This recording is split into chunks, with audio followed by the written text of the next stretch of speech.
I'm going to introduce Claire Fisher first. She leads the efforts of the California community colleges to build strategic partnerships and employ AI to increase student success, persistence, and career success.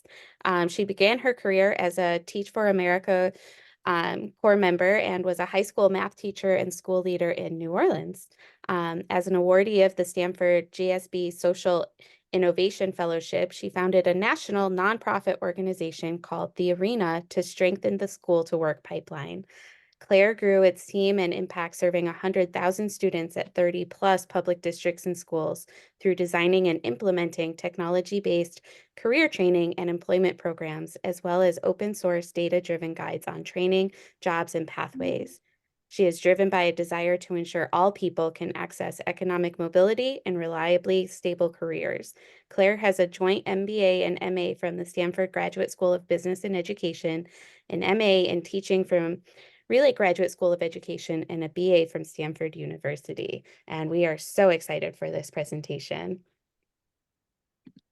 Thank you, Alicia. Way too much information about me, but I appreciate it. What she means is that my job right now is to support and amplify all of your work. So I'm really excited to be here. Thank you so much, Alicia and Enrique and Yarek for including me. I won't speak for long, but just very quickly, really excited to be here with all of you. My role is to help our state system with AI content strategy and implementation. And my background is in the kind of intersection between education and technology and how we employ new technologies really to serve students and more kind of persistent challenges that face higher education. Like Alicia said, my background has been in K-12 and career pathways. So I've been kind of at different places in the education continuum, and I'm really excited. I'm new to the California community colleges since September. So I'm learning from all of you, but I think what brings me here is the promise of artificial intelligence and generative AI to improve student outcomes and to serve as a resource to all of you, and you are leading the way here. And I think what I am hoping to do is create a couple different mechanisms for our system and for our new chancellor to support your work, to get you the resources that you need by training, by cohort building, by amplifying your leadership, tools enablement, sort of a series of different things that put you in the driver's seat in supporting students in and out of your classrooms. Yusuf Ahmad is leading a really important solution that's both cohort building and also tools enablement and training. So I think they address all of the things. And I'm excited to learn from all of you and see what you need, and then go find those things for you and get you the resources, the training, the spotlight that you need to be able to do the work, because I think you, again, drive all of this. What I would love to do before kicking it off to Yusuf is for each of you, if you are comfortable and want me to follow up with you, because I'm excited to learn from you and we're building out some councils and different leadership capacities. If you could enter your name and email into the chat, as well as what you're hoping to get out of today's session. Because I know we won't hear from everybody in this whole group, I would really love to learn, if you're up for sharing, what brings you here and what you're hoping for.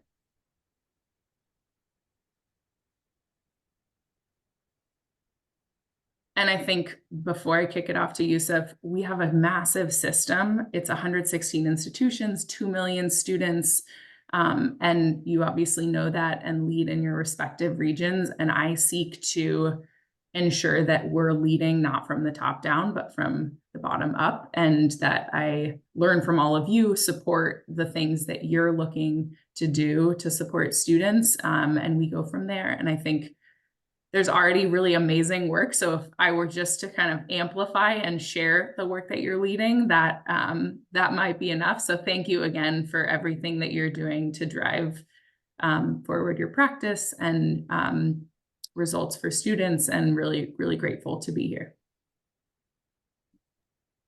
And I will kick it off to you, Yusuf, because the real magic of today's session, I think, is going to be hearing from some of the leaders in our system who are already working with Yusuf and PlayLab, and then for us to spend some time with Yusuf learning about what his structure looks like, and then for me selfishly to learn, what you like, what you wish were different, how we can get more resources to you more regularly and to more teachers.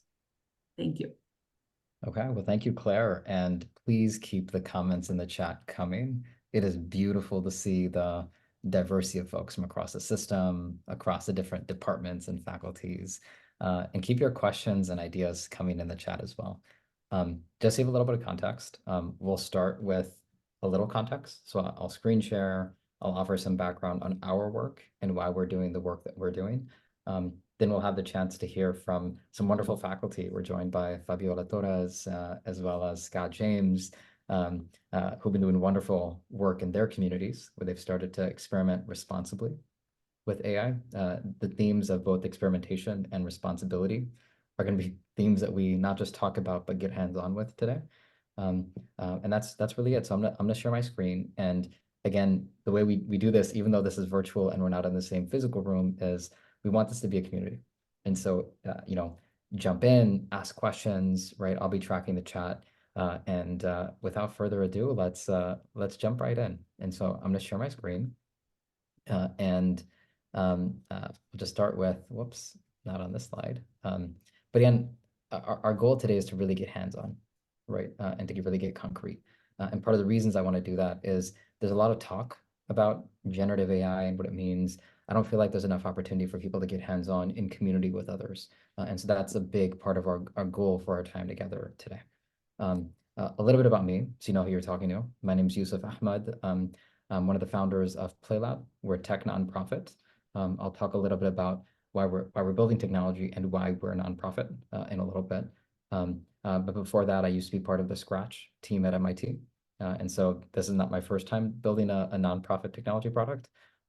And was also a researcher at the MIT Media Lab in Boston. But the most important thing to know about me is I'm a girl dad. My daughter is center of my life and drives me crazy often, but is why I do this work.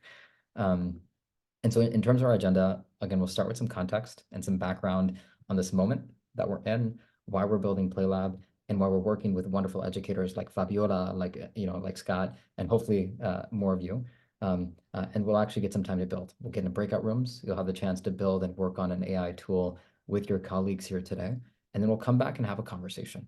We're really trying to have a discussion. And the goal when we build is not just to build for the sake of building, but build as a way of building your understanding to explore both the possibilities as well as the limitations of generative AI. And so again, these are just some of the goals that I just talked through.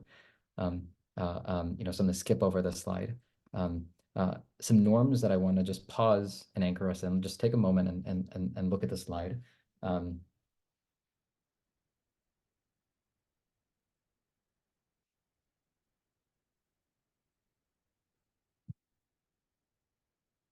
I think as we think about norms for how we might engage together today, if there's something missing from this slide, please add it to the chat.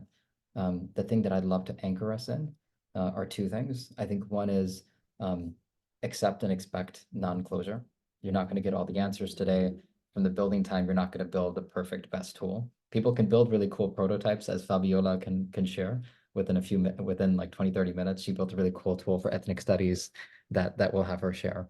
But again, like this is just a start, or it's another point in your journey for folks who are already exploring.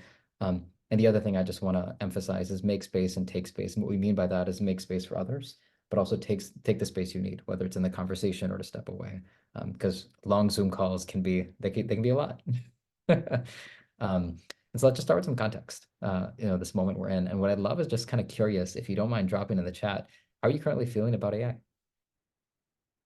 Are you nervous or scared? Like this adorable puppy? Are you, confused?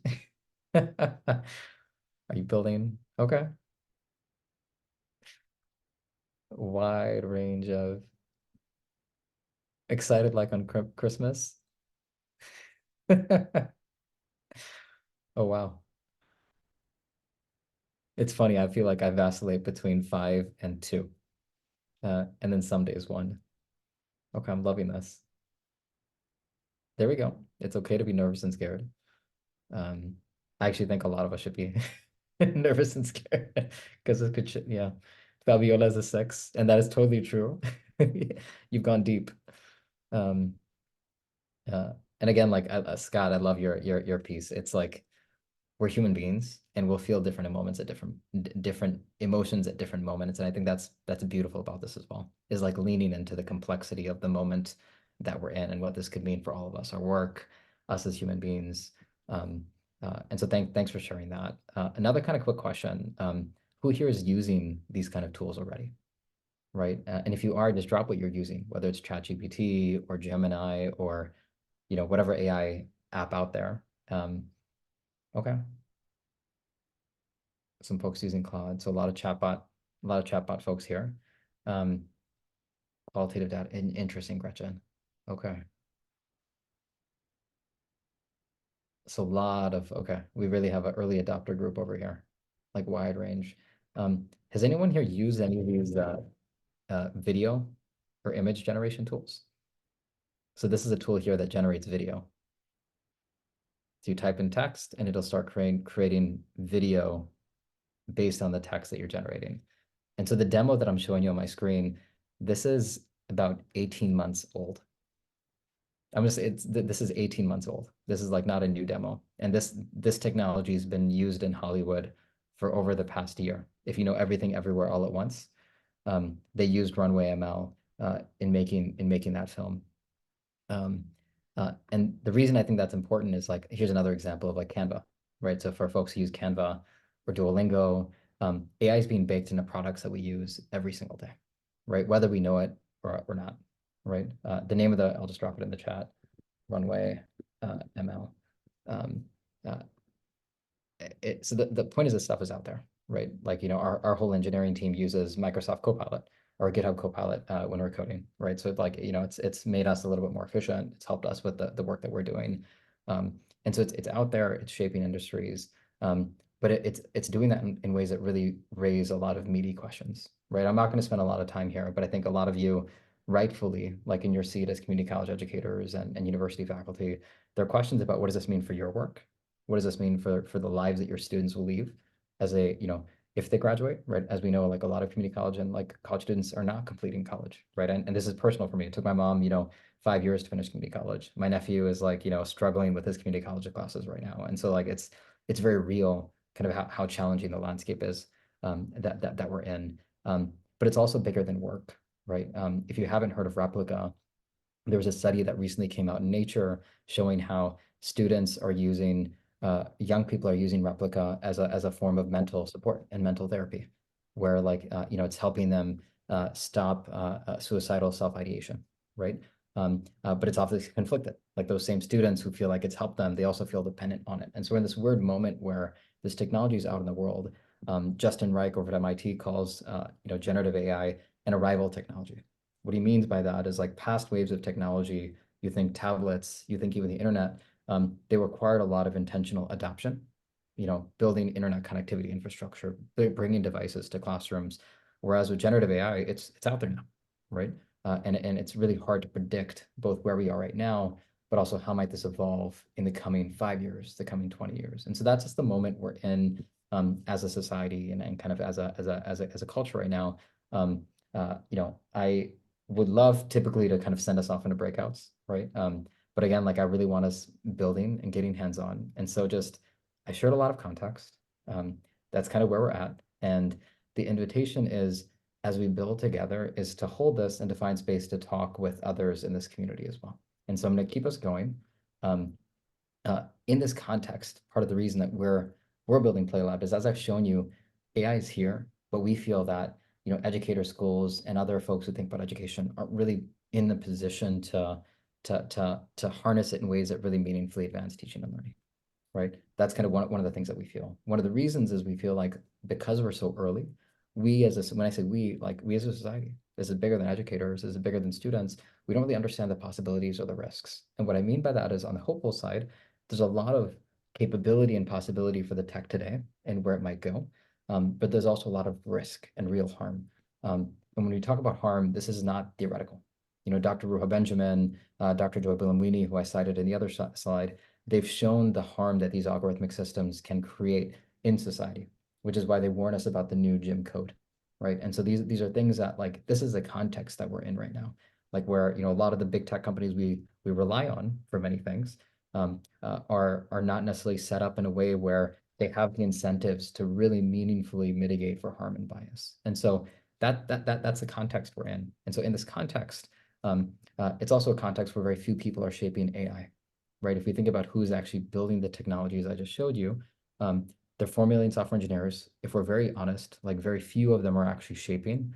I'd probably say a few thousand people are making the product decisions about how these products are designed, how they work, what values they have. And there are a lot of educators, right? There are over 4 million educators in the US, even more if we include higher education faculty. And so in this context, we at PlayLab are thinking about how might we democratize who gets to create with AI, right? And so so what we're building is what we call public infrastructure for education in the age of AI. When we say public infrastructure, what do we mean, right? You might think of roads, you might think of sewers, but people often forget libraries are a form of public infrastructure, as are community colleges, right? If you think about public land grant universities and community colleges and the impact that public institutions have had on this country and on economic mobility, on research, and just like uplifting like life for most folks, we wouldn't be where we are without investments in public infrastructure. And so our point of view as a nonprofit is that we need public infrastructure for educational AI. And so for us, that means three things. First, we're a creative platform and community. So we make it easy for educators and anyone really to build educational AI tools. This is a video of a teacher in New York City who's built this incredible writing tutor, which you're welcome to try out. I'll just drop the link in the chat, but again, we'll have the opportunity to play in a little bit. And these on the right, as you talk about community, are educators in New York City playing together. The second thing that we do is, we do research, right? And one of the things that we feel is really important is it's one thing for us to build tools. It's another thing to really try to suss out what is actually improving teaching and learning and what is hype, right? We're in this moment where we're very early. There are a lot of questions, a lot of uncertainty. And so one of the things we do is we partner with researchers around the world to study the impact of AI on education. And the last thing we're trying to do is accelerate open source AI. And what we mean by that is, if we look at the chat, almost all of the tools that have been listed, either by me or by others, are built on proprietary AI models. What that means is you don't know what data it's trained on. And the models themselves can only be accessed through an API, i.e. through the cloud. That has a lot of implications. That includes bias, right? We don't know what data it's trained on. They're likely biased data sets. It includes accessibility. You need to pay to play. And it has environmental implications, where we're relying on AI data clusters in data centers. And so our vision is to accelerate open source AI that can eventually live on device, right? On low cost Android devices, Chromebooks, so that any kid around the world, any educator around the world can use these things in a way that's private, secure, and where you don't need to worry about your data traveling or connectivity or bandwidth to cover these things. And so that's what we're doing. And TL, I see the question about getting specific, and so we're going to get there in a moment. But again, keep the chat coming. And so that's a bit of context. And so I shared a lot, and I'd love to just have y'all play with a very concrete example. And so we'll all do this in a moment. We're going to get into breakouts and actually just go play. So take some time to play in breakouts and discuss. And what you'll do in your breakouts is you'll have the chance to go to the PlayLab website. And so here's a concrete example. And so there are some educators running the summer program that's meant to help students come up with career-connected projects. And so they built a chatbot that helps students generate project ideas and to refine their next steps. And so you can go to any of these tools. You can try it out, right? So this is the range of their tools. And so for this one, if you're looking for a project idea, you can click on this, and it takes students through this workflow. And so you might have a student who's interested in creative writing, and they might have 15 hours to work on their project. And it'll coach them through how to come up with specific projects that they might want to work on. And so I might want to say I'm interested in Pokemon and the NBA. And it'll take a student through a whole coaching workflow. And what I'd love for us to do is just to take a few moments and play with a couple tools. And I'm going to go back to the slides, mainly for the prompt. And so what I'd love for you to do is, whoops. So again, we have lots of examples, everything from personal statement coaches, tools that help teachers make science more relevant. So if you want to design projects or activities, there's a journalism professor over at the University of Oregon, Ed Madison, who's built a wonderful journalistic story coach that coaches his students to build and write better stories. And so there are a range of these examples, which you'll have the chance to play with in a moment. And so what I'd love for you to do is we're going to get into breakouts and go to playlab.ai/community. Yark, would you mind if you can drop this in the chat? Actually, I can do it as well. And I'd love for folks to, here we go. Pick 1 to 3 tools to play with in your breakouts and start considering who are they designing for and what unmet needs are they addressing. People just need to be not afraid to try it. And I think that's the biggest thing at our college is everyone, the faculty are afraid that AI is going to take their jobs away. Our department is very, we have a lot of fun with AI and have for the last couple of years been playing around with it. And we're always trying to find ways that we can help support faculty and have them think creatively and differently with it. But the faculty freak out because students are cheating and this and that. And so we're trying to get faculty to really look at the assessments that they're doing. We have faculty that are changing back to oral examinations and having students record responses. And that's been really interesting because it teaches the students how to communicate and do the recording thing. Many of them are just used to texting on their phones and things like that. So our communication skills are improving for students in that regard. So we have regular faculty book discussions and meeting times and things like that. So that way people can just keep the conversation going and try to not be afraid of using it. Mm-hmm. Okay, really appreciate that. TL Brink, you want to come on? Yeah, I think we were making some real good progress working with this AI. We chose the one about the equity coach. Okay. And one of the best bits of advice I've ever heard working with AI came last week at the Western Psychological Association. Regan Gurung gave a 2-word piece of advice. He said, prompt well. And I think the trick that I've learned in working with AI is make it a kind of like a dialogue with follow each prompt with another prompt until you actually get something. And I don't think we had enough time in the little breakout because the first couple of questions I had, I regarded the answers that PlayLab was giving me as kind of generic stuff I already knew, stuff I already tried, like, use a growth mindset, and been there, done that. And I think we really needed more time to try a variety of different follow-up prompts to really get something specific, tangible, that we could employ with our own students. Really helpful. And so I just pulled you, by the way, so what I did on the screen, if I go back. So if you go to our playlab.ai/community, you can see these different apps that real educators have built. This is the one that TL was referring to, the Teaching for Equity Coach.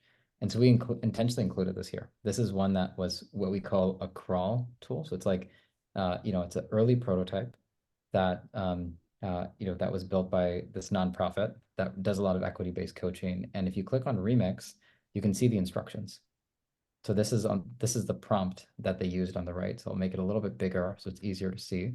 But it's like clear instructions to the AI about the role that it's playing, what it's doing, how it greets a user, so the welcome message, and then it's pulling from this reference file, this Teaching for Equity framework. And so again, this isn't magic. And if you actually want to TL's point, if it feels a little bit generic, what you can do with anything you find on PlayLab is you can remix it. And so we created a workspace for today. I'll invite you to this in a moment. And so if I go to coaches, we can create our own copy of this tool in our workspace, and we can just start editing it, right? We can be like, make sure you ask specific probing questions, right? And, use the reference material. So again, this is the knowledge file that this bot is trained on. And so when I say knowledge file, it's trained on this framework.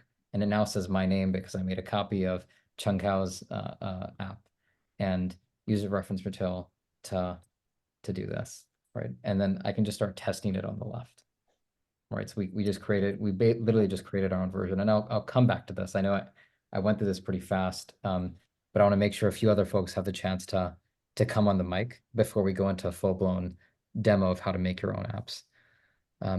Robert, do you want to come on the mic?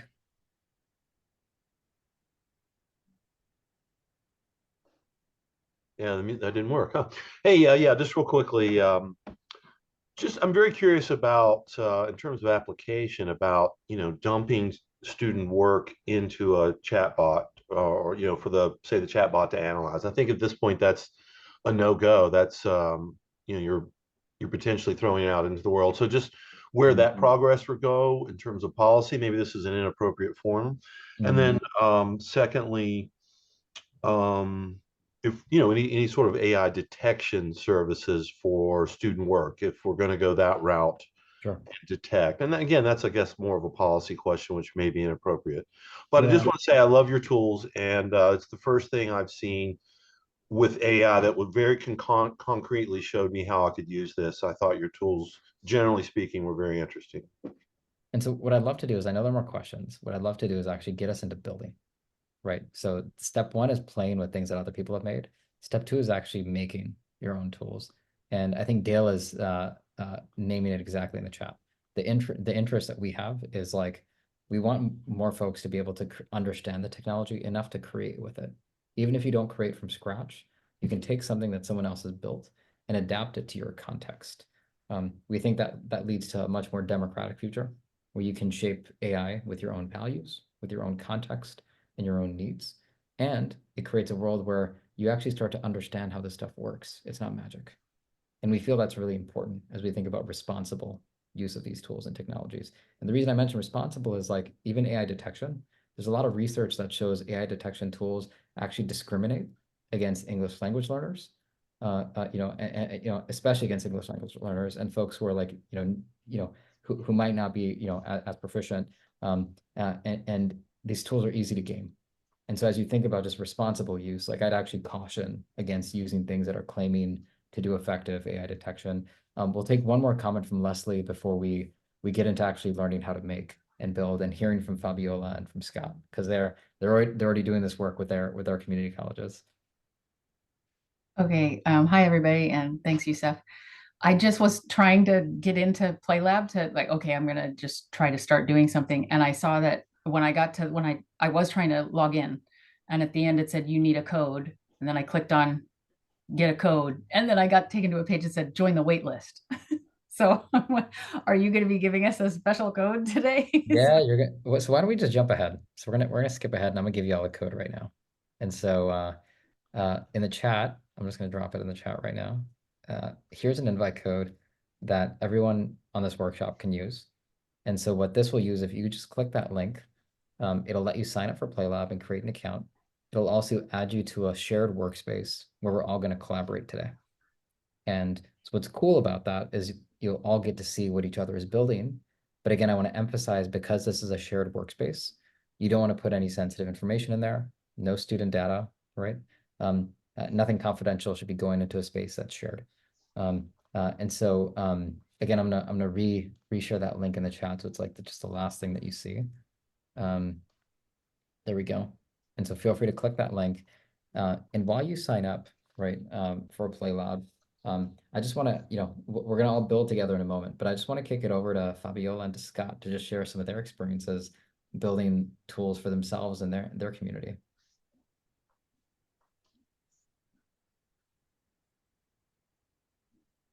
Okay, I'll go first. I know people are signing up, so I'll speak slowly and effectively.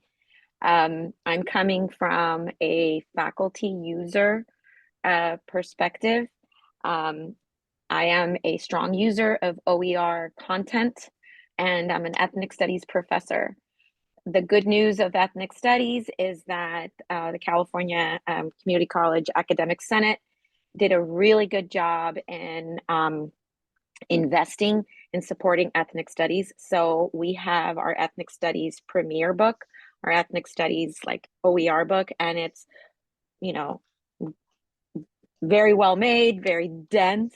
And I think that's where, you know, my concern is as a first generation college student, faculty member, as well as someone who dealt with comprehension issues. I can read, but as many of our students, we tend to forget. And sometimes we have those questions like, oh, where was that section on intersectionality? And when you're using OER, especially like someone like me who uses mobile friendly course design, there's not a physical book. And I know we have the physical book in our phone, but sometimes I can't find it. And many times I was the kind of student that would go to the index and look for intersectionality and then go back in the book and find it. Well, we can't do that in a mobile design online class. So what I learned is I can create a bot, and the way I explained it, it's like a container. I'm gonna unblur so it's like a container. Okay, so here's a container. Here's my ethnic studies OER book, and the bot, or my robot, as I like to say, I can feed it. I can feed my robot the content I want my students to be able to have. So, for example, the companion AI tool, I called her iMiga, like amiga, but AI Amiga. So iMiga. So iMiga is their friend. And so I fed it chapters from our OER book. And so very specific, which is chapter 1, chapter 2, chapter 3. Right now we're in unit 1. And so the first unit is focusing on ethnic studies and the history of ethnic studies, the frameworks of ethnic studies, the pedagogy of ethnic studies. I teach an 8-week class. It just started. So the container is only the information from what I want them to know about the chapter. Basically, it's the chapter they're reading. So it's their companion if they want to know, well, what was the pedagogies focused on Native Americans? And what I did is that I prompted it to give them a basic information. I was able to index, so it'll tell them where to go back in the Canvas shell to find the more information where they can dig deeper. And then always ending it with, if you need further information, reach out to your professor. Now, if they ask something that's outside of the container, okay, and I tested this. For example, I teach in Glendale College. And so there is a large, you know, we serve a large Armenian population. So if a student wants to just skip ahead and just go like, is there anything on Armenian Americans in chapter 1?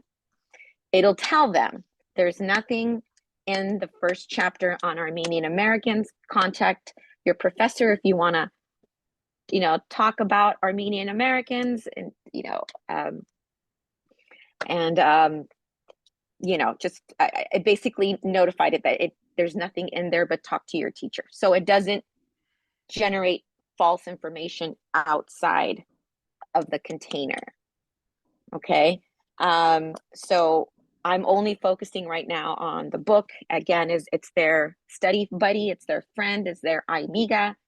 And so again, I can feed it what I want it to generate its information from. So that's how I'm using it as a practitioner. Thank you so much, Scott? Fabiola. Would you mind sharing, would you mind dropping a link to the latest version of Amiga? Sure. Yeah. I'll do it. I'll look for it with when Scott is speaking. Yeah.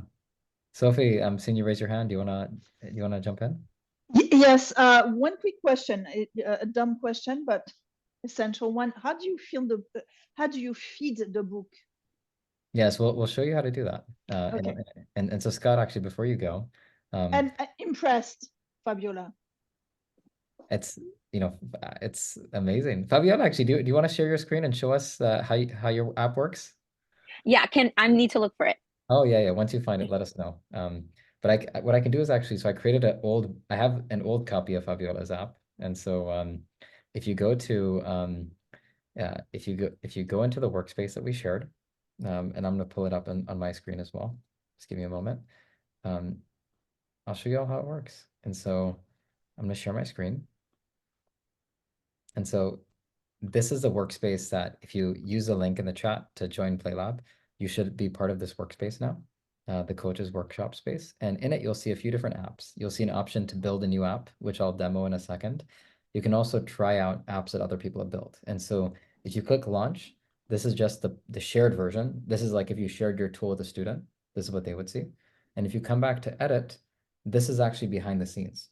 So this is how Fabiola built, again, this is the old version. Fabiola, I took this from the workshop space that we were in. And on the right, she has, some context for the AI. She has the workflow. So these are just the instructions she's giving the AI. And then she has some conversational rules, like write any tone that is equity-minded. And obviously you can make the more specific you make this, the better it'll be. And in the reference section at the bottom, this is where she trained it on this unit, right? Unit 1, power and identity. And again, it says my name because I made a copy of Fabiola's app and put it in this workspace. And so this is like the V1, the first version. You can test your tool on the left by hitting start. And when you're ready to share it with the students, you just hit share or anyone else and you hit publish, and it'll tell you you have a new version that you can share out with people. And so if I copy the link, I can just drop that in the chat. Let me see if I can find my Zoom chat. There we go. And this is a version of the app, right? Again, this is an old version. Yeah, that's the older version, exactly. but I'll look for it. And once you find the new one, you can share that. But what I want to do is actually take a moment before we hand it to Scott to just show you all how to create your own app. And so if you wanted to create your own one, you click this blue button on the right that says new app. You click on it. We want to come up with a name. And so Sophie, actually, if you don't mind, do you have any ideas for something you might want to create? Oh, shoot. Just like that, point blank. Well, one problem that I have a lot with my student is that instead of using their critical thinking skills, they kind of regurgitate the lesson. They summarize and regurgitate. And that's students with low skills, and it's almost like they get stuck in that zone. Yep, here we go. So this is, so again, we can make a wide range of apps on PlayLab. We can make things that are helpful for you when designing activities. And so actually maybe instead of building a student-facing tool, so that we could do something that's for the students, why do we build something that's for you actually, Sophie? So it's a tool that helps an educator design activities that encourage critical thinking. Right, so that's just the description. And so once we hit create app, now we're here. So this is our editor, and you'll notice that there's all this text. This is mainly text to help you write a good prompt. You don't have to use it. So if you want to get rid of it, you can get rid of it and start from scratch.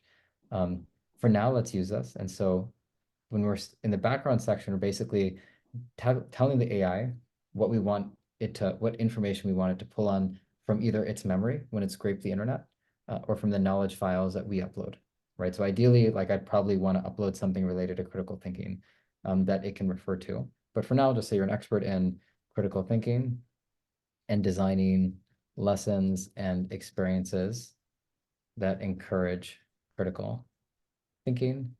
Your role is to help an educator design rigorous activities and assignments that encourage critical thinking, right? So you can imagine going through some kind of workflow. I think it's implied that you're talking to an educator, so I'll get rid of that. And then in the workflow section, we start asking questions. So first, ask the educator what they would like help with. And so you can imagine them saying like, hey, my students are regurgitating. I'd like help building better activities or dealing with it. Then offer 2 to 3 helpful suggestions. Be concrete, specific, and actionable. And so this is generic. Right now, like we're writing a tone. I like at Fabiola, so equity-minded and clear. There we go. And so we can then start testing our tool. And so we can say, yes, we're ready to get started. We can say that we're, the challenge that you mentioned right now, lots of my students are just regurgitating information. I'd like to help them think more critically. And so you can share your challenge. And so we can see what ideas this might help us come up with. And so if we see this here, we're like, how might we make this better? And so this might still feel too generic. And so we might be like, be concrete, specific, and actionable. And we might actually, we might also want to ask first, maybe step 2 is actually, before actually offering suggestions, ask them to share more information about their students, so we can ensure that it's actually like an equitable tool and it's meeting the needs. And so now we just made some changes. If we want to see the old conversation, we can scroll up, but I'm just going to hit start again, and we can test this new version to see how this is different. And again, if we want to upload files, we can click upload document and we can upload files. And again, this is a little bit more advanced, but if we want to pick which AI model to use, we can use an open source model like Mistral. We can use Claude, which is from Anthropic. So you can try out how your tool does with a different AI. And then again, when you're ready to share, you just hit share. For now, we're just going to do public. And we have a link then that other people can try the tool. So if I drop that link in the chat, anyone here can try the tool. And so, that's like a basic introduction to building your own AI app. What we're going to do is we're going to take about 20 minutes in breakouts to do this. We have the chance to work on building your own tool with other people, right? Today is just a getting started. Learning how to build takes time, which is why we offer courses and we have community where we work with educators to help you learn how to do this. I know Scott's been actually leading this on his campus, where he's been running workshops with his educators. But I'll pause there. That's like a very quick introduction for how to do this. I know I move pretty fast, but again, I'll share some videos as well that you can watch and you can pause and replay that can help with this. But I'll pause there just to see if there are any questions. Yeah. Yeah, Sophie, please. Very quickly, another dumb question. With that link you gave us and us logging in, we'll be able to get back to the tool easily. Yeah. Okay. Because sometimes just the simplest access questions are key. Yeah. Getting into the sandbox. Thanks. Yeah, no, I think that's totally fair. And I think, Dora, to your point on running, this is a lot, right? I've shared a lot of information in this lesson. This is meant to be, so Scott just found there's a bug. If you already have a PlayLab account, the link that I shared is not going to let you join the workspace. I'll need to manually add you. But hopefully by the end of today, we'll have fixed that so that if you click a link to join a workspace, you'll also be added. Really, really good question, Dale. Like, are there any other labs? Not for education that we know of. So part of the reason we built this is like we were a bit frustrated that like, hey, there are a lot of folks that are building tools for teachers and educators. And we think that there need to be more space for educators to get hands-on and to build and to play in a way that's safe, right? So all on the back end, we encrypt all our data. It's like enterprise grade security. The hard part is actually it's the practice part of safety, which is like, again, this is a shared space. So please don't do anything with students. We'll show you how to create your own workspace if you have like confidential data. But before sending you off to breakouts, and I'd love for Scott to share a little bit. But again, Scott, before you share, I'm seeing a question from Alex. Alex, Laurel also has her hand up. So Laurel, you can go first. I'll ask after you. Appreciate that. I had clicked on the link to create an account, and when I go to the link, there's one item, teaching for equity coaches, but when you showed your screen, Yusuf, you had 3 items. Are we logged into the same thing? So if you hit refresh, you should see the new ones show up. Let me know if that works for you.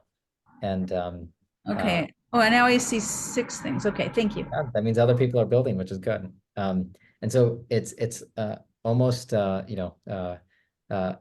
almost 11 o'clock PST Pacific time, and I want to make sure we have some time to build and make.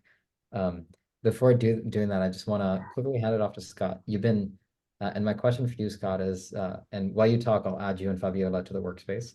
But while you share, if you don't mind telling a little bit about your experience, not just as a builder, but helping others in your community both use PlayLab to build their understanding of AI as well as to start building things for their context. Don't forget Alex's question.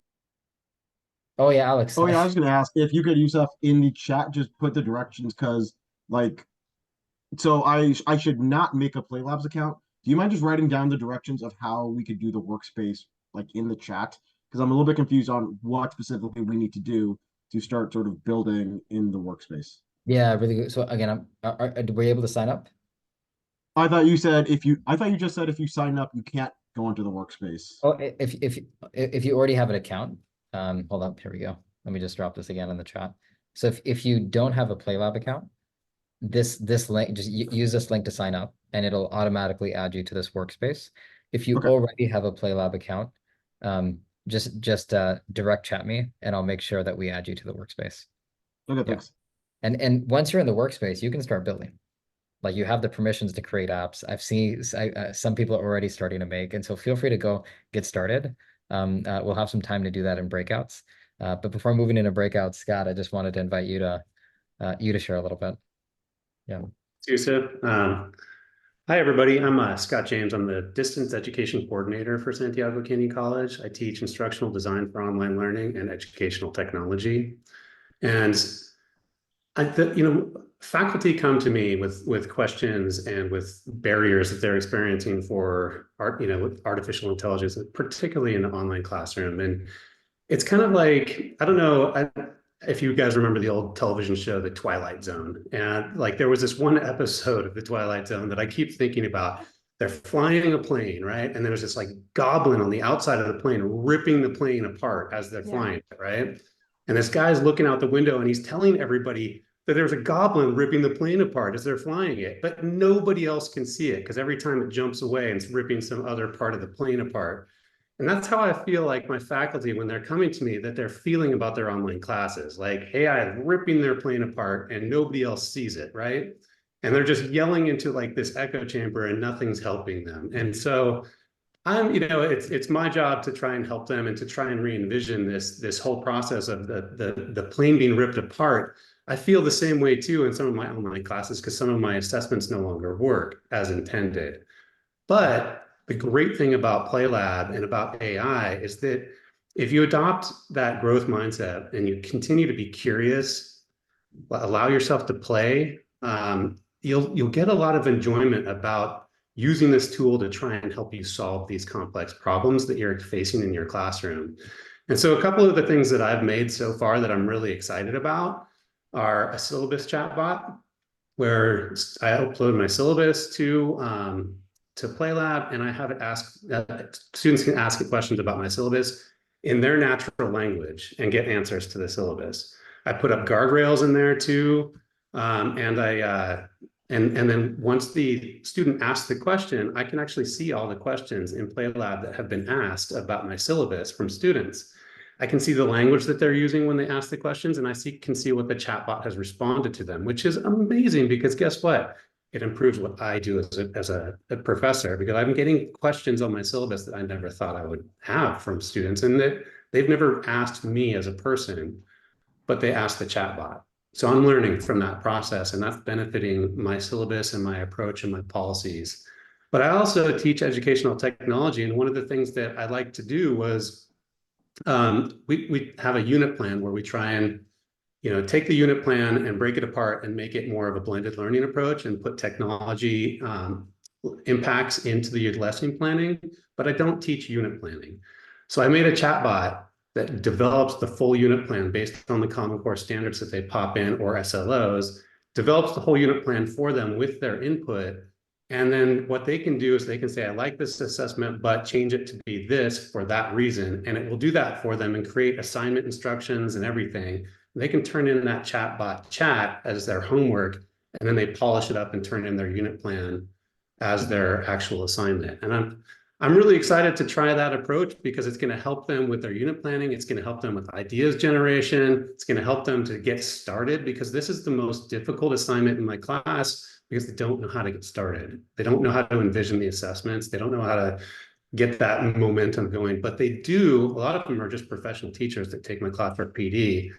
They do know how to look at an assessment and see if it's meaningful and if it's helping their students. So there's a lot of opportunity here, and I'm happy to remix any of my apps into the shared space. One of the apps, I have two apps that I'm going to share with you guys in the shared space for sure. One of them lets you just in standard English ask what you want the chatbot to do, and then it creates the prompts for you. And then the other one is I'll share the ideas generator. So if you don't know what kind of chatbot to develop, you can put in your problem that you're having in your class, and it will give you suggestions for what kind of chatbot could help you solve that problem. Thank you. Is keyboarding required for all of this? So you can use voice to text if you have it in your browser. Scott, I've added you to the workspace. If you can, remix your apps into the workspace. Scott's apps are really good. Even though he just got started a few weeks ago, they're better than some AI products that people are selling on the market. And that's part of our thesis, right? Really, like, part of the thesis behind PlayLab is you all have incredible expertise as a community. Not everyone has time to build something. But if enough of you build things for yourselves and for others, then other people can benefit from your expertise. And we're lucky to have Scott. We're really lucky to have Fabiola. Thank you both for sharing your work and being leaders in this. And we'll take about 20 minutes. Yarek, if you can get us ready to go into breakouts for 20 minutes, you'll have some time to build. My advice is this. You're with other folks, have one person, take the lead on building and maybe share your screen and do it in a collaborative way. That way, actually, Laurel, not everyone needs to type. And so maybe you can be a collaborator with someone where you talk about the ideas and give thoughts on what to build. And then we'll come back and we'll just have some discussion where you reflect on what was it like trying to build something. And Scott's going to drop his idea generator and scaffolding tool into the workspace. And so feel free to try that. If it's not showing up, just refresh your page. And then you'll be able to see the other things that people are making and get messy. Let's get messy. It's been beautiful hearing your stories and seeing your work.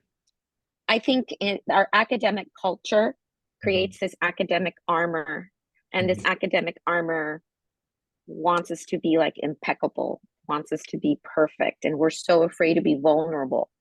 And I think this is where we get frustrated when things don't come out. The idea of ideation and iteration is something we all have to like embrace. But for those of you in my group, please, I apologize for not getting to the meat. I'm so sorry. You can email me. I'll put my email on the chat. Yeah. Okay. Well, welcome back, everyone. So we have a little over 20 minutes. What I want to do is give folks a chance to share some of what you worked on. We saw a lot of different apps that people are building, and then we'll leave some space for some discussion and reflection. And then I want to just save a couple minutes to show you how to keep using PlayLab responsibly in a way that can protect your data and your students' data if you want to use it with students. And so that's where we're going to go.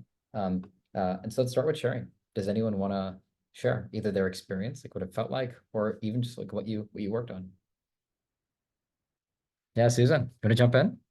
I do want to jump in, just because, and it wasn't something we worked on, it was something we were talking about, and it came up at the last minute, and I just need to throw this out there. I teach career and technical education. What would be amazing would be to have English faculty or sociology faculty or psychology faculty or math faculty help create an app that I can use in my class to get their fundamentals into my projects, because I'm not an English teacher, right? I'm career technical education. And those students don't always go over to the academic side until they realize that they need it. And so being able to take some of the peanut butter and put it into our chocolate would be really cool. I love the idea. Love the idea. Helen, did you want to jump in? Sure. I'm going to try to share in Zoom with the new update. I'm all flummoxed by Not just you. it had me this morning. It's just slightly different enough that it's a little off. We decided, and I will admit, anyone on the call who knows me, I can be a bulldozer. So I kind of bulldozed my group into doing an RSI app because it is such a hot topic on our campus with so many, as one colleague said, reluctant faculty who don't want to have to think about RSI. So I thought maybe we'd create a bot that helps them with specific ideas for their specific topic and their student population come up with concrete, actionable RSI ideas. So that's what we worked on. Really cool. Thanks for sharing. And so that's in the shared workspace that we all use today. Congratulations on building that in like such a short amount of time. Well, we weren't done, so, okay. but yeah. And that's awesome to know as well. My next question for you is what are you going to work on next? Like, so what do you want to work on your tool to get it feel like it's good enough? Is that to me or to anybody? Up to you, yeah. We left off at, and anyone in the group can chime in as well. In the workflow, we left off at the step where it's now going to generate ideas, and then we want to edit the conversation rules because now I forget which one, but somebody in the group suggested that we ask the bot to deal with one challenge. We ask the instructors to say, what are your challenges with RSI? We ask them to deal with one challenge at a time so it doesn't create a gobbledygook mishmash. That makes sense. Well, thank you for that. Excited to see you keep iterating, which is like, I just want to highlight, like, today you worked on a prototype. You just got started. Our research shows it takes about 10 hours to get to like an exceptional tool. And so you probably, put in an hour, test it with some folks, iterate on it. And so expect to iterate a few times before you have something really good. Let's keep going. Yvonne. Yeah, so I would love for Gus to talk about our tool because he was our subject matter expert.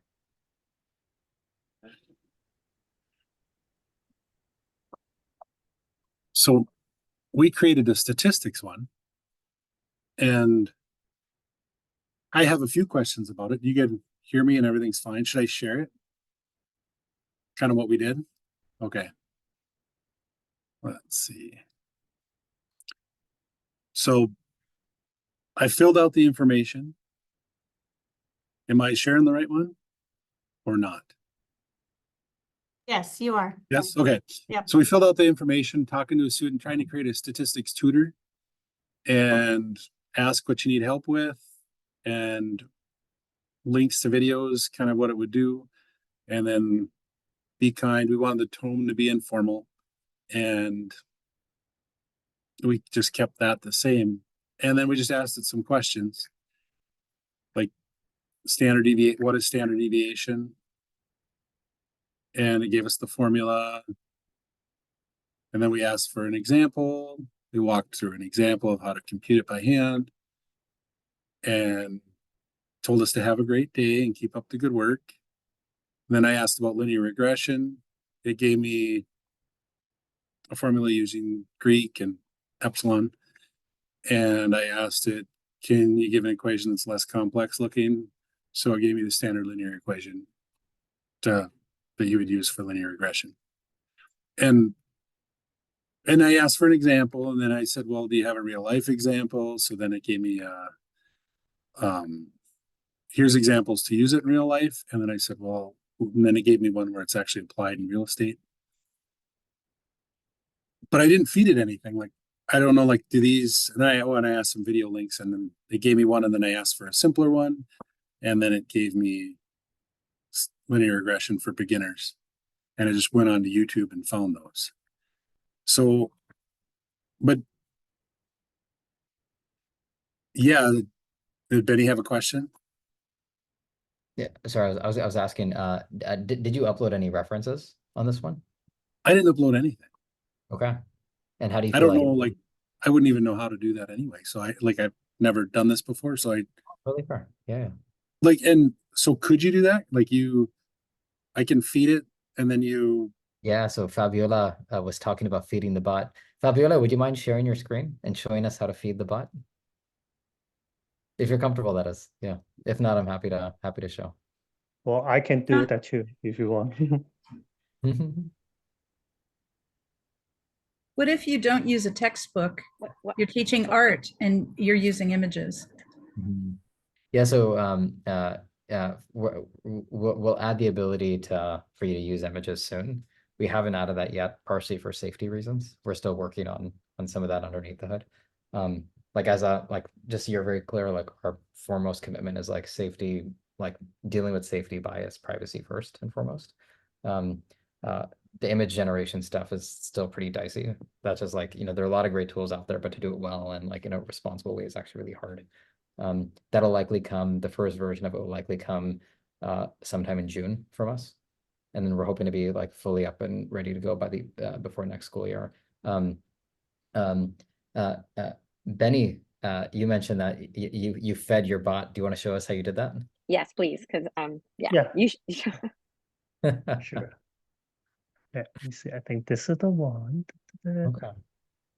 So this is the box that we just built in the breakout room, like take about 5 minutes. So basically what the bot is going to do is to ask user to upload a data file, publicly data for now, just for playing, and then just try to providing summary of the data. So basically the couple steps, ask the educator for a data file, upload file, provide summary based on the attachment only. And then after that, then say, okay, is there any specific segment that you want to look into? And then identify an trend. This is all kind of default and standard. I changed the variability from 70% to 20%. And I hope the summary about using the attachment only will limit the amount of like hallucination in the app as well. So let's go through that part and go to do. Oh, nope, sorry, that's just a highlighter. Let's see, go back in here, edit. So you can, the way that I do is I upload a file. And so that's one way to do it. So I upload the file in here, and then the bot is analyzing the data. So again, right now it's the same conversation. I should have started a new session. But you can see there's some data that Carlos gave it to me. I have no idea. I haven't opened the file myself. So Carlos just gave me a bunch of data about enrollment data, I guess. And then this looked like the sum of the data.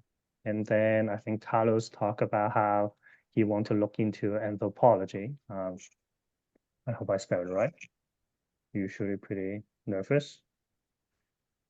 Okay. And so you just dropped the data there. Do you mind clicking on the reference tab there? Yes. So for the for the references, this will be the part that, let's say you have your own document, let's say your syllabus. This is where you can upload your syllabus, and then so all the content you can say, hey, make sure you respond to the question based on the attached document. I think that's one way to do it for the syllabus. Is that good? Yeah, Okay. so just like really good explanation. I just want to emphasize two things. So the references tab that you see, do you want to minimize that again? Sure. Yep. And so that's just at the bottom of your instructions part. So the right side of PlayLab.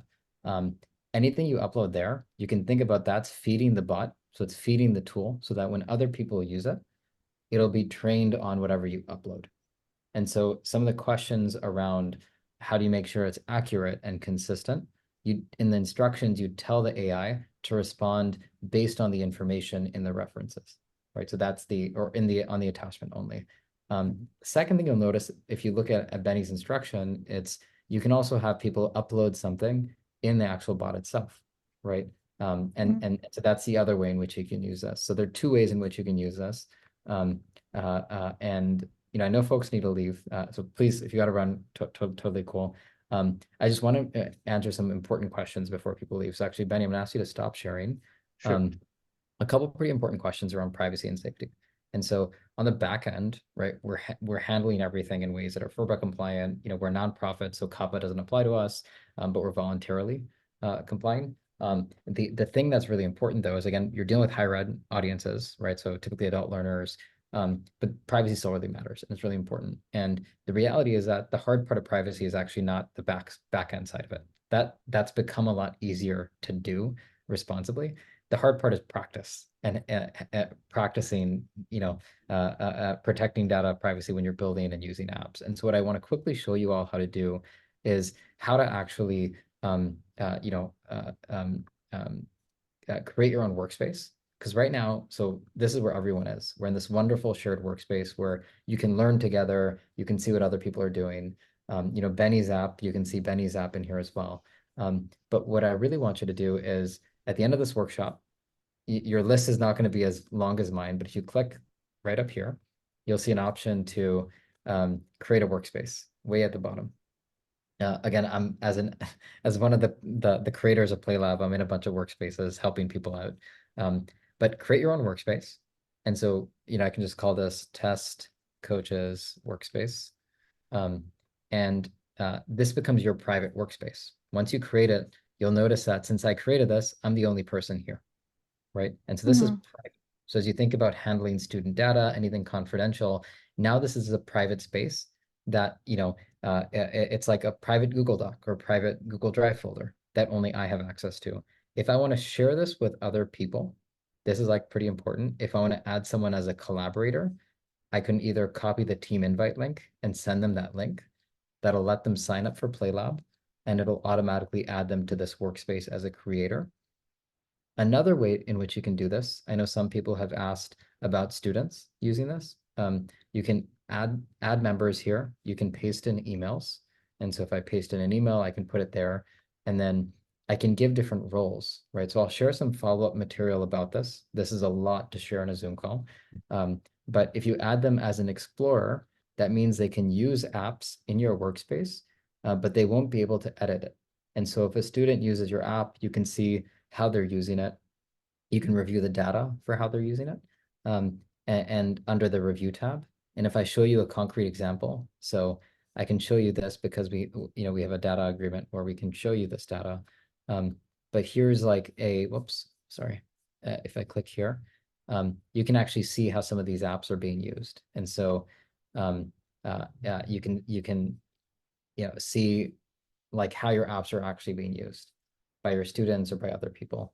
And so that's just like a real concrete example of if you share your app with students, and if you give them access to your space, you can actually filter by who's using it. And so if I want to see how I'm using it, you can see if I click on this interaction, you can see the essay that I dropped in, and you can see how the AI is responding as well. And so that's, I just shared a lot, but again, at the top, you create your own workspace, and you can start doing things responsibly and in a private and secure way. So I'm going to pause there because I just shared a lot. Like we have, about a little over 10 minutes left. Any questions? Yeah. From Helen, I'm seeing Laurel. Yeah. So we create these bots. How is it that students can then use them? Do they create a PlayLab account? Can we put this in our Canvas and our syllabi? I mean, what goes next, or is this still kind of beta?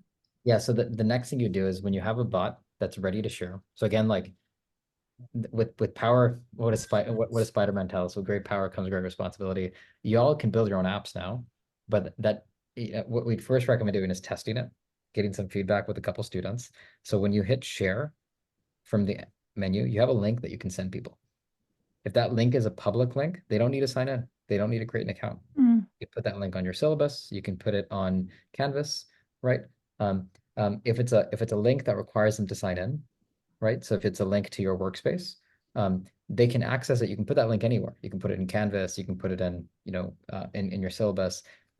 They would just need to sign in and create a PlayLab account to access your app, which is again fine. But then you'd also get data on how they're using it, and so that's really up to you.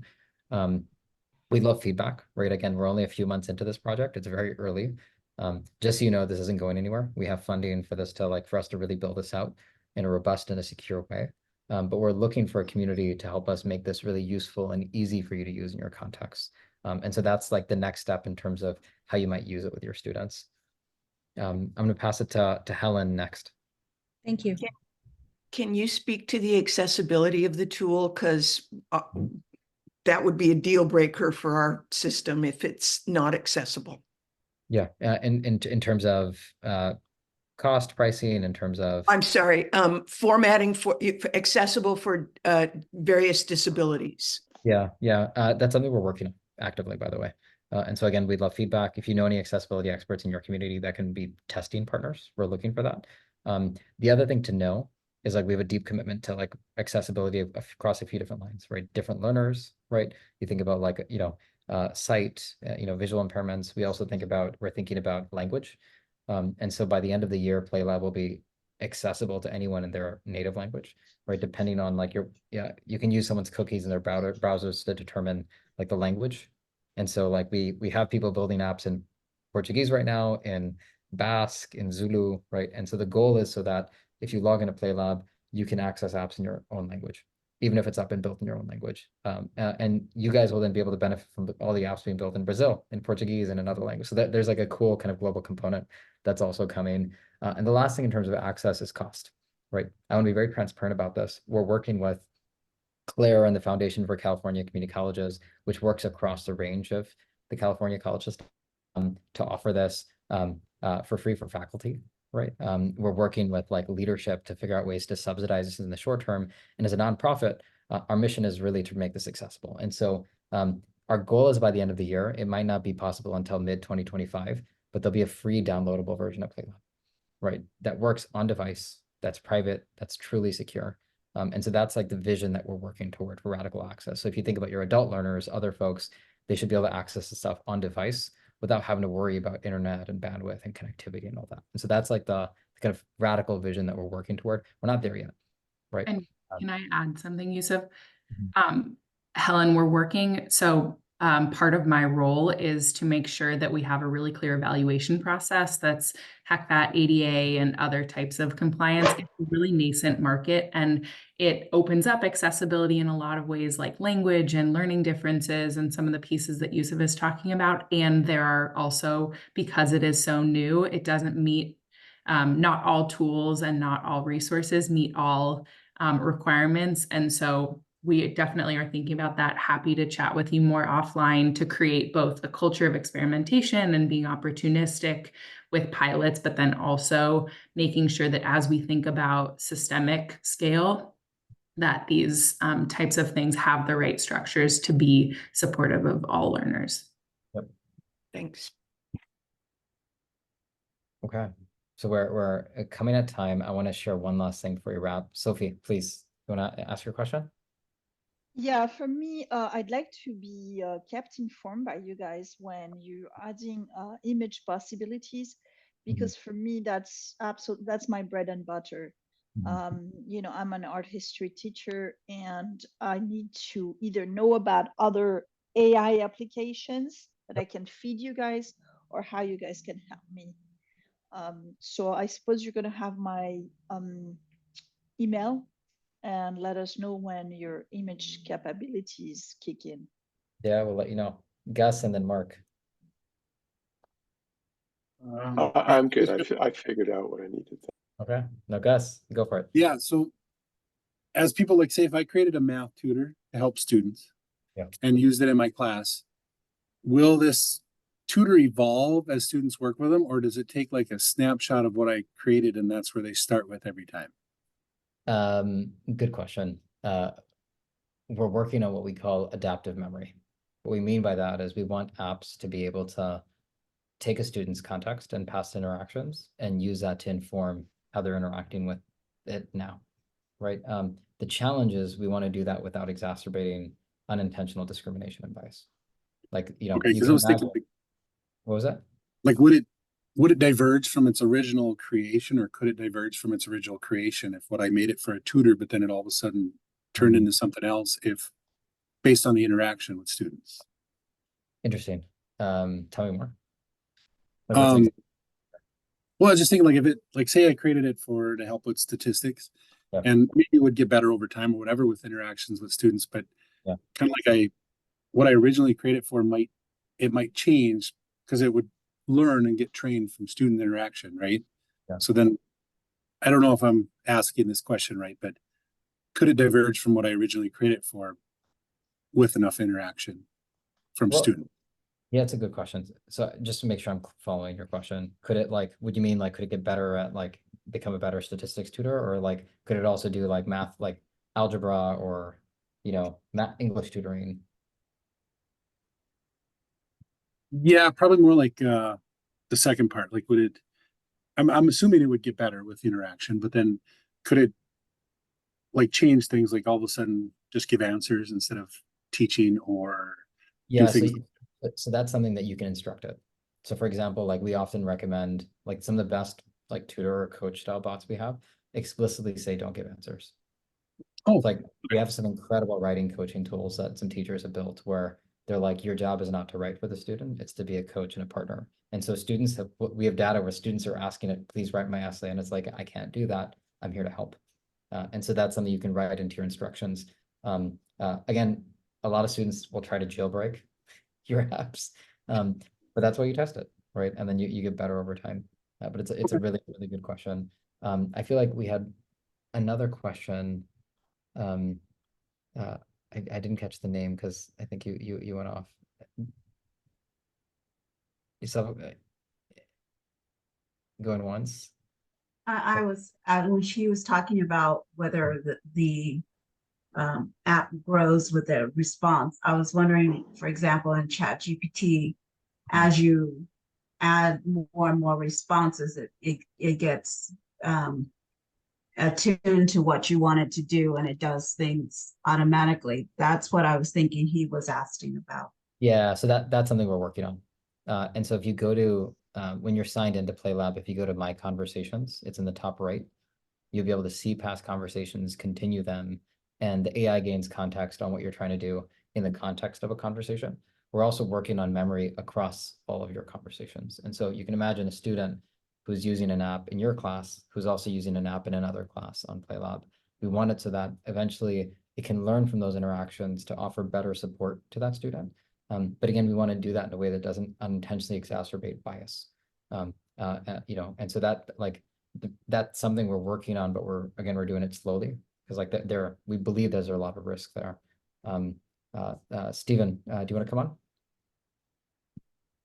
Hi, I'm going to try to squeeze in 2 questions here. So I'm really excited about this. I started making a tool that I like a lot, and I'm wondering, like, to what extent am I going to continue having the ability to do this after today? That's my first question. And then my second question is the 70% variability thing. Like, I don't really know what that means, and I wonder if you could explain that. Really good questions. So the first one is, yes, you all have access, right? Access isn't going anywhere. You'll keep having access to this workspace. You can create your own workspaces. The one thing that we do say is like, you know, the usage is capped, right? We are a nonprofit, we're focused on access, but like usage is capped. So if you're using this for a bunch of student facing stuff, you know, that's limited to a certain extent. We're working, you know, with Claire and her team to find ways to cover the costs for the community college system. So we can offer that, right? Like we don't want faculty paying for this kind of stuff. Like we feel like, or like, you know, staff having to pay for it. But you'll have access, right? And that's not going to get cut off. You know, we're about out of time, and so I just want to make sure like folks have clarity on what's happening next. Claire and I are talking, you know, I'm also talking to Yark and his team about doing follow-on professional learning. There are a couple opportunities around the corner.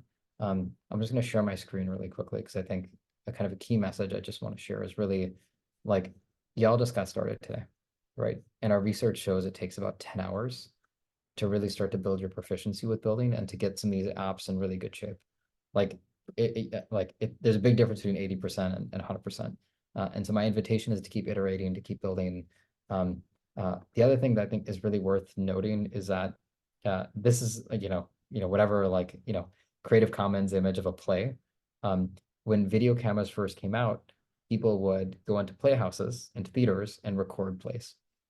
And, you know, if you like cinema is very different from going to a play. It's very, very different. It took decades, over a century for cinema, for film, for TV to develop into this rich ecosystem of media, of creative arts that we see today. And my invitation for you all today is help us build this new cinema, right, when it comes to AI. And what I mean by that is we're seeing a lot of folks using AI to do things that actually don't really lead to better teaching and learning. It's kind of like using a video camera to just go into a playhouse and record a play, right? With a video camera, you can go into the world, you can make cinema. And so my invitation for you all is like, as leaders who are working close with public, deep in our public education system, help us figure out like not just how this can make things more efficient, but how can this really start pushing the needle on where education can go for your learners, right, for your communities, and help us really invent like what a better public education system could look like using AI. That's the invitation. I think very concretely, if you want to get in touch, you have my email. It's yusuf@playlab.ai. It's in the materials that Yarek sent. We'll also send a follow-up email to everyone today. We also have this learning community. If you go to bit.ly/playlabplc, we'll also include this in the follow-up, where we invite faculty to come and build in community. It's free, it's virtual, you get a credential from Relay Graduate School of Education. And so those are two concrete opportunities to keep playing and to keep tinkering. But you know, we have a couple minutes more for questions, but I just wanted to leave you with those two provocations. Is like, we're looking for more of you to help us shape how AI is being used in education. We need you, right, for this to be democratic, for it to represent the diversity of perspectives, lived experiences, and knowledge that exists in your community. And we have opportunities to support you all in doing that work. And so please join our PLC. You know, let Claire and the team know what you need for us to keep learning together. With that, you know, I think let's take a couple more minutes for questions before we wrap. I think the question of Steve Alvarez, he asked about the variance. Oh, thank you, Fabiola. I totally forgot about your second question, Steve. So let me show you what Steve's talking about. Let me pull it up. Oh, 1 second. Alvarez, sorry, Stephen. I'm gonna do it on your tool, Amiga. So if we look at Amiga, I know it's the old version, it's not the latest and greatest. We can variability is basically how consistent you want the response to be, and so we default at 70%. But if you do it all the way, you know, as you move it up and down, it'll make it less consistent and more consistent, right? So if you want a more creative response, you can change it. If you want it to be more consistent, you can change it. And so that's like that's what that means. Really good question. That's a power user question, Stephen.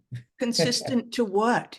Well, like the so if it's zero, if it's like variability is 0%, it'll give you basically the same output every time. If variability is 100%, okay, it's wildly divergent. 70%, it's relatively consistent, but there's still a bit of room for creativity. Yeah, really good question. Yeah. Sophie, your hand's up. Yeah, exactly, Yvonne. I'm going back to, is there anybody or you that can give me a list of AI tools that work well with images? For instance, we can choose, you know, whether it's, you know, ChatGPT or any other AI tool that you feed, you know, your PlayLab tool. What would be the one that I could use to work with images? Yeah, I think Yarek and the team can follow up with that. We'll have images, I think, again, like, you know, it'll probably be over the summer. And we're focused more on open source. Yeah, so I think, look, you know, we're pretty much at the hour. I'm gonna pause here. I'm gonna hand it off to Claire to wrap us up. But again, this is just a first time together. We'll have more opportunities that we'll plan in the coming weeks and months. And the last invitation from my end is, you know, we are looking for partners, right? To build capability and to keep playing together. Fabiola obviously suggested some opportunities to play and learn together. You don't need me, right? Scott and Fabiola have been leading learning experiences at their colleges with their colleagues. We'll share the slides, we'll share the materials. Please do this with others, because that's the only way we can really build capabilities within your organizations to do this work. And so that's it for me. I'm gonna hand it to Claire to wrap us up. Thank you. Well, first, let's give it up for Yusuf. What an incredible couple hours, and not only for what he's building, but also for his willingness to spend time with us and to honor the fact that you all are leading the charge here. The only reason we can engage in any of these things is because of leaders like him, alongside leaders like you. So big thank you. Second big thank you is to the coaches team, Yarek, Benny, Enrique, Alicia, and others. You know, coming from the perspective of the foundation and the chancellor's office, And I used to be a teacher. I have tried to meet with as many teachers and presidents and administrators as possible and see the different avenues for folks to gather. And I think you built a really, really powerful group of leaders in this space. So thank you for everything that you're doing on top of your day jobs, leading the way and supporting students. I am sharing a form in the chat. I bet you are all fatigued on forms. It's very short, I promise, which has my email. It's cfisher@foundationccc.org. I'll put it in here too. And similarly to kind of what Yark and Yusuf had said initially, I would love to talk to you and support you in a couple different capacities and whichever sound most important to you, whether it's access to tools and experiences like PlayLab and others, which are in the form, some of the kind of best in class ones that we're considering working with in the California community colleges. Would love for you to pilot, would love for you to be leaders in co-designing and co-creating. The second, other opportunities are around leadership, advisory councils, and then also bringing more of these resources to your teams in your context. So feel free to reach out to me. I would love to hear from you and make sure that your voices and your needs are driving any of the work. And I also think that to be able to work with Yusuf more closely and to get some of our work more broadly to your peers, it's really helpful to hear from you and for you to be driving a lot of this. And then I can kind of fade into the background and then you can lead the way. So thank you again. And I don't know, Yark or Benny, if you have anything to wrap up before we hop off. We are fine. Again, thank you very much, Yusuf. And this just been fantastic. It's just engagement was through the roof throughout the session. So I'm very, very grateful for this. Really appreciate the information that was shared, and certainly looking forward to how this is going to play out for the rest of us in the future. So again, kudos. Thank you very much. As far as the materials, everything's going to be published on the coach's blog. So again, please stay in touch with us, and you're always welcome to contact us via email, but we'll be following up on this.